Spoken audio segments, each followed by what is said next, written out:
ঠিক আছে। কাঁচা মাছ মাংস এটা লাইট জ্বলছে না? না, এটা লাইট জ্বলছে না, ও নিচেরটা লাইট জ্বলবে, শুধু নিচেরটা লাইট জ্বলবে। কাঁচা মাছ মাংস এখানে রাখবেন, প্লাস্টিকের যে কৌটা হয় না কন্টেনার, ওটা এসে এখানে রেখে দিবেন, এখানে রেখে দিবেন।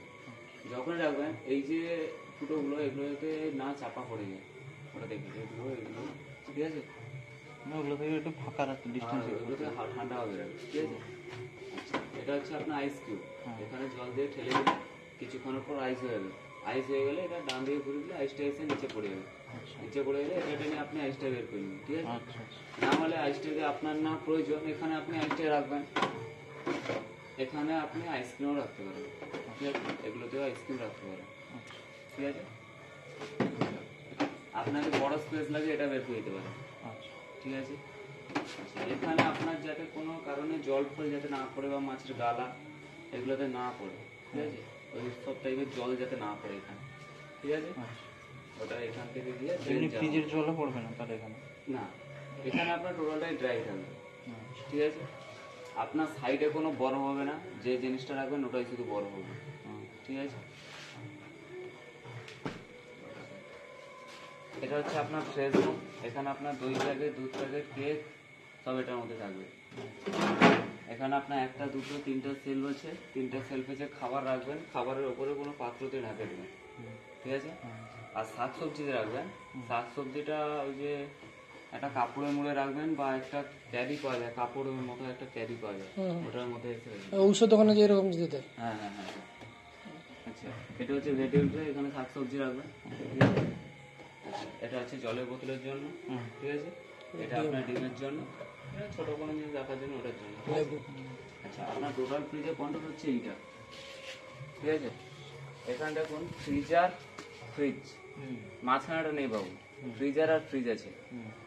দুটো লাইটই যত উপরের দিকে করবেন তত ঠান্ডা বেশি হবে, যত নিচের দিকে না হবেন তত ঠান্ডা কম হবে। লাইটটা উপরের দিকে উঠলে, হ্যাঁ, উপরের দিকে যত করবেন তত আপনার ঠান্ডা বেশি হবে, যত নিচের দিকে না হবেন।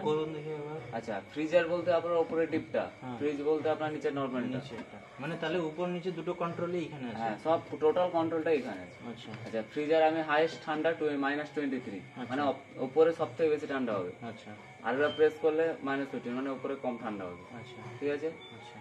আচ্ছা, এটা হচ্ছে গরমকালে আপনি 19-এ রাখবেন, শীতকালে 15-এ রাখবেন। আচ্ছা, ঠিক আছে। ফ্রিজটা দেখুন, এখানে 1-এ সবথেকে বেশি ঠান্ডা, এই জায়গাটা। আচ্ছা, নিচেরটা 1-এ সবথেকে বেশি ঠান্ডা। আরেকবার প্রেস করলে ছাতার সিম্বল, ছাতার সিম্বলে মানে হচ্ছে সব থেকে কম ঠান্ডা, সব থেকে। আপনি হ্যাঁ, নিচেরটা সব থেকে কম ঠান্ডা, মানে যেটা বন্ধ হয়ে যাওয়াকে বলে। এটা তো নিচেরটা বন্ধ হয় না, উপরটাকে বন্ধ করা যায়, নিচেরটাকে বন্ধ করা যায় না, তার জন্য এই সিম্বলটা দিয়েছে, ঠিক আছে। এই 1-এর ওপরে এই যে ছাতা সিম্বল মানে সব থেকে কম ঠান্ডা, মানে কোনো জিনিস থাকবে না এরকম ভাবে, ঠিক আছে। আর প্রেস করলে আপনার 7 কম ঠান্ডা, ঠিক আছে।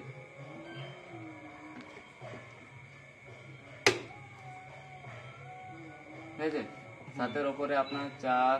এটা কি টাইমার হলো নাকি, যে খোলা রাখা হয়েছে যে সেজন্য রিস্টার্ট করতে হবে? এটা আপনি শীতকালে, গরমকালে 19-2 রাখবেন, শীতে এটা 15-4 রাখবেন, ঠিক আছে। এখানে দেখুন ফ্রিজ পাওয়ারফুল 3 সেকেন্ড, এটা 3 সেকেন্ড প্রেস করলে আপনার এখানে 1-এ সবথেকে বেশি ঠান্ডা ছিল নিচেরটা, তার থেকেও কুইক ঠান্ডা হবে এটা 3 সেকেন্ড প্রেস করলে, মানে 0-তে চলে আসবে, 3 গুণ হয়ে যাবে।